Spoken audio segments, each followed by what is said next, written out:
Hello दोस्तों, आप सभी का एक नए वीडियो में स्वागत है। और दोस्तों आज हम लोग ट्रांसलेशन के द्वारा एक पैराग्राफ लिखने जा रहे हैं। तो आज का वीडियो काफी इंटरेस्टिंग है, आप लोग सभी इस वीडियो को पूरा जरूर देखिएगा। मैं आप लोगों को एक एक रूल बताऊंगा, आपको कोई दिक्कत नहीं होगी। कृपया इस वीडियो को पूरा जरूर देखेंगे। प्रत्येक आदमी का जन्म दो हाथ और एक मुंह के साथ हुआ है। तो यहाँ पर है हुआ है, हुआ है रहेगा तो इज बोर्न लिखेंगे, और हुआ था रहेगा तो वॉज बोर्न लिखेंगे।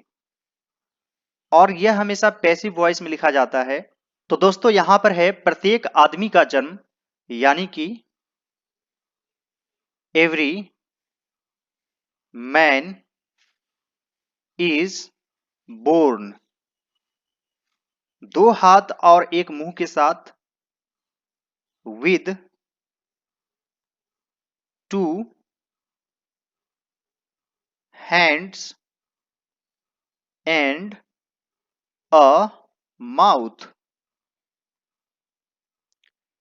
Every man is born with two hands and a mouth. दोस्तों नेक्स्ट सेंटेंस है, इसका मतलब ईश्वर हमसे काम करवाना चाहते हैं। तो दोस्तों यहां पर है हमसे काम करवाना चाहते हैं, या फिर आप इसे इस तरीके से कह सकते हैं, ईश्वर चाहते हैं कि हम काम करें। जैसे दोस्तों मैं चाहता हूं कि आप पढ़ाई करें, तो उसे इंग्लिश में कैसे कहेंगे? I want you to study. I want you to study. उसी प्रकार दोस्तों मैं चाहता हूं कि आप खेलें, तो यहां पर क्या लिखेंगे? I want you to play. मान लीजिए मेरे पिताजी चाहते हैं कि मैं पढ़ाई करूं। My father wants me to study। या फिर मान लीजिए कि मेरे पिताजी मुझसे पढ़ाई करवाना चाहते हैं, तो उसे भी आप इसी तरीके से लिखेंगे।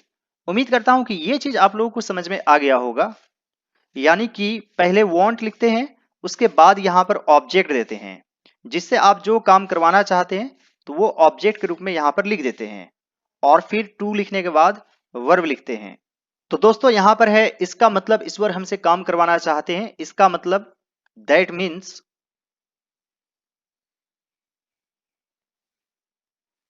गॉड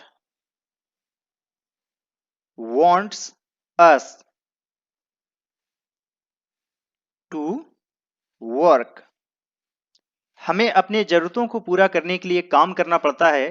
तो जैसे दोस्तों मुझे जाना पड़ता है, आई हैव टू गो लिखते हैं। और मान लीजिए कि उसे पढ़ना पड़ता है, ही हैज टू स्टडी। तो दोस्तों उसी प्रकार यहां पर है हमें काम करना पड़ता है, we have to work. We have to work. अपने जरूरतों को पूरा करने के लिए, टू फुलफिल, या फिर आप सेटिस्फाई भी लिख सकते हैं।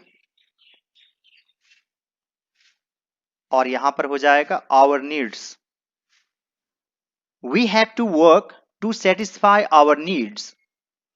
जब एक आदमी ईमानदारी से काम करता है, वह जीवन में सफलता पाता है। जब एक आदमी, व्हेन अ मैन, ईमानदारी से काम करता है, यह सिंपल प्रेजेंट टेंस में है। यहां पर हो जाएगा वर्क्स। यहां पर अ मैन सिंगुलर नंबर में है, इसलिए एस ऐड कर देंगे। When a man works honestly, या फिर आप सिंसियरली भी लिख सकते हैं, वह जीवन में सफलता पाता है। He gets success in life. या फिर आप गेट सक्सेस के बदले डायरेक्टली सक्सीड्स भी यूज कर सकते हैं। When a man works honestly, he gets success in life। या फिर he succeeds in life। जब वह आधे अधूरे मन से काम करता है तो उनका असफल होना तय है। तो दोस्तों यहां पर है उनका असफल होना तय है। कोई भी चीज निश्चित रहता है तो वहां पर आप subject plus am is are या फिर आप वाज वर का भी यूज कर सकते हैं यदि पास्ट में रहेगा तो। और उसके बाद बाउंड का यूज करते हैं। ये बाउंड कहां से बना है? बाइंड से। और बाइंड मीन्स क्या होता है? बांधना। और दोस्तों बाउंड लिखने के बाद यहां पर टू लिखेंगे और इसके बाद जो है वर्ब वन का यूज करना है। जैसे उनका असफल होना तय है, he is bound to fail. He is bound to fail यानी कि उनका असफल होना निश्चित है। जैसे मान लीजिए कि तुम्हारा हारना निश्चित है, you are bound to lose. मान लीजिए कि मनुष्य का मरना निश्चित है, man is bound to die. तो दोस्तों यहां पर है जब वह आधे अधूरे मन से काम करता है, when he works, आधे अधूरे मन से यानी कि हाफ हार्टेडली। और जब पूरे मन से काम करते हैं तो उसे इंग्लिश में होल हार्टेडली कहा जाता है। when he works half heartedly, और कोमा दे देंगे तो के लिए। उनका असफल होना तय है, he is bound to fail। when he works half heartedly, he is bound to fail। जो मामला कर्म के साथ है वही मामला उपासना या फिर पूजा के साथ भी है। यानी कि यहां पर यह किसी का नाम नहीं है। पूजा, उपासना, अर्चना, श्रद्धा, ये वर्शिप का हिंदी होता है। तो दोस्तों यहां पर है जो मामला कर्म के साथ है, इसमें एज यूज करते हैं शुरू में। As is the case with, और यहां पर जिसके साथ जो है लिख देंगे as is the case with, और फिर बाद में शुरू करेंगे सो इज द केस। यानी कि एज और सो का यूज करेंगे। तो दोस्तों यहां पर है जो मामला कर्म के साथ है, as is the case with work, वही मामला so is the case with worship. As is the case with work, so is the case with worship. जैसे मान लीजिए दोस्तों जो मामला मेरे साथ है वही मामला आपके साथ भी है। As is the case with me, so is the case with you. दोस्तों नेक्स्ट सेंटेंस है, एक पुजारी अपने मन में कुछ लक्ष्य के साथ ही पूजा करता है। तो यहां पर लिखेंगे अ worshipper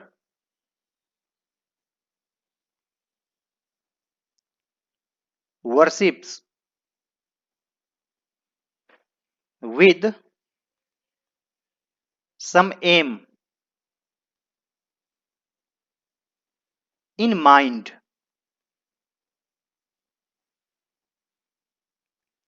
A worshipper worships with some aim in mind। वे कष्टों से मुक्त होना चाहते हैं। He wants to be free from sufferings। He wants to be free from sufferings। यह सिंपल प्रेजेंट टेंस में है और यहां पर चाहते हैं इसलिए want हो जाएगा। ही थर्ड पर्सन सिंगुलर नंबर है इसलिए एस ऐड कर देंगे। और मुक्त होना का इंग्लिश होता है to be free from. He wants to be free from sufferings. वे रास्ते में आने वाली बाधाओं की चिंता नहीं करते हैं। ही डजंट, दोस्तों यहां पर करते हैं और नेगेटिव में है और इसमें डू नॉट और डज नॉट का यूज होता है। वे यहां पर यानी कि अभी ही लेंगे क्योंकि अ मैन लिखा हुआ है, इस वजह से यहां पर ही लेंगे। और यदि आप दे को लेते हैं तो फिर डोंट लिखेंगे। ही डजंट, और यहां पर है चिंता नहीं करते हैं, worry about. He doesn't worry about the obstacles.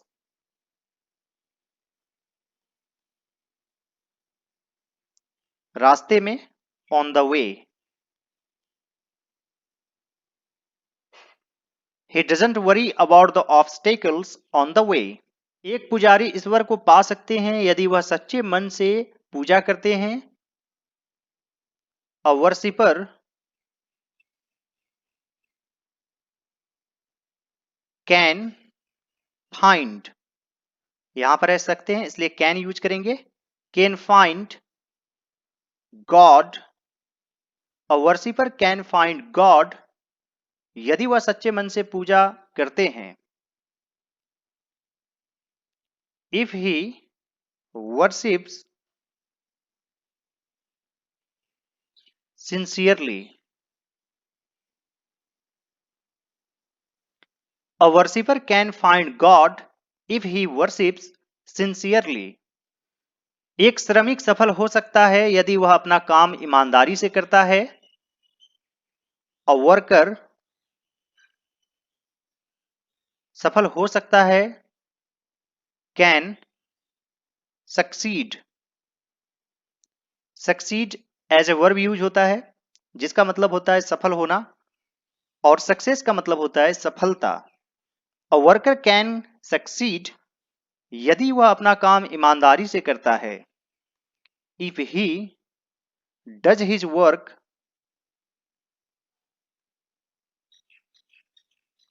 honestly. A worker can succeed if he does his work honestly. इस प्रकार कर्म और उपासना स्वभाव में एक जैसे हैं. दस का मतलब होता है इस प्रकार. Work and worship are similar, एक जैसे हैं स्वभाव में. In nature. Thus work and worship are similar in nature. दोनों कर्म और उपासना का लक्ष्य कष्टों को दूर करना है. Both work and worship aim 8. दोस्तों इसे एज ए वर्ब भी यूज किया जा सकता है. एम मतलब लक्ष्य भी होता है और लक्ष्य साधना भी होता है और इसके साथ हमेशा 8 प्रीपोजिशन यूज होता है. Both work and worship aim 8 कष्टों को दूर करना, रिमूविंग या फिर आप एंडिंग भी लिख सकते हैं यानी खत्म कर देना. Ending sufferings. Both work and worship aim 8 ending sufferings. और यहां पर वर्क एंड वर्शिप दो चीज है इसलिए इसमें एस ऐड नहीं करेंगे. Both work and worship aim 8 ending sufferings. इंसान ने मशीनों का आविष्कार किया यानी कि यह सिंपल पास्ट टेंस में है. यहां पर लिखेंगे मैन इन्वेंटेड मशीन्स. वे अलग अलग तरह के हैं. They are of different kinds.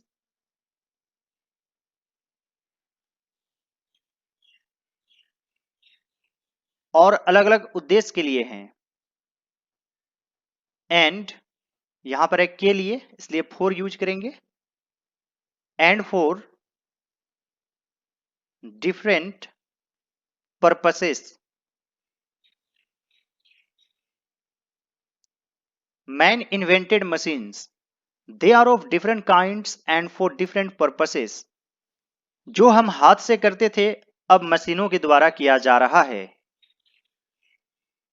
What we did with hands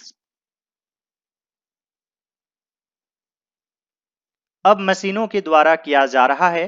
तो दोस्तों यहां पर है किया जा रहा है यानी कि पैसिव वॉइस में है. इसमें am is are plus verb में आईएनजी फॉर्म लगाते हैं लेकिन उससे पहले बिंग जरूर यूज करते हैं यानी कि am is are plus being plus verb 3.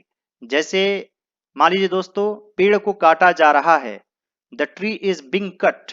The tree is being cut. मान लीजिए मुझे पढ़ाया जा रहा है. I am being taught. तो इसमें एम इज आर और उसके बाद बीइंग लगता है प्लस वर्ब 3। तो दोस्तों यहां पर लिखेंगे what we did with hands is now being done with machines।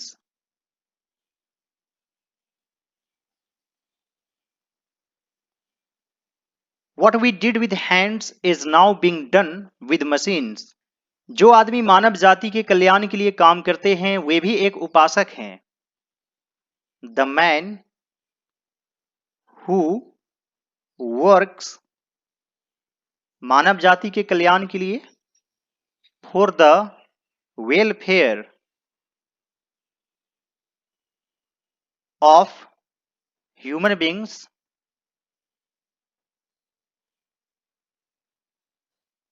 is also a worshipper।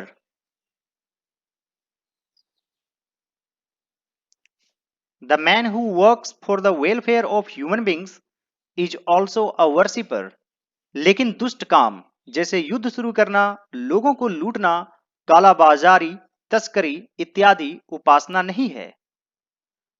But दुष्ट काम यानी कि the wicked work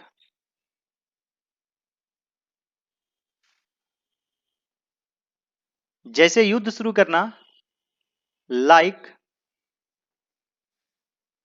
starting war, लोगों को लूटना, लूटिंग पीपल। दोस्तों लूट मीन्स लूटना भी होता है। कालाबाजारी ब्लैक मार्केटिंग,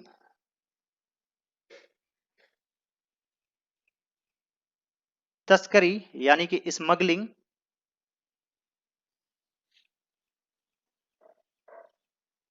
एटसेट्रा इत्यादि उपासना नहीं है। Are not worship. जो काम मानव कल्याण के लिए किया जाता है उपासना है। The work which is done यानी किया जाता है, यह भी पैसिव वॉइस में है इसलिए इज प्लस वर्ब 3 यूज होगा। The work which is done for the welfare of human beings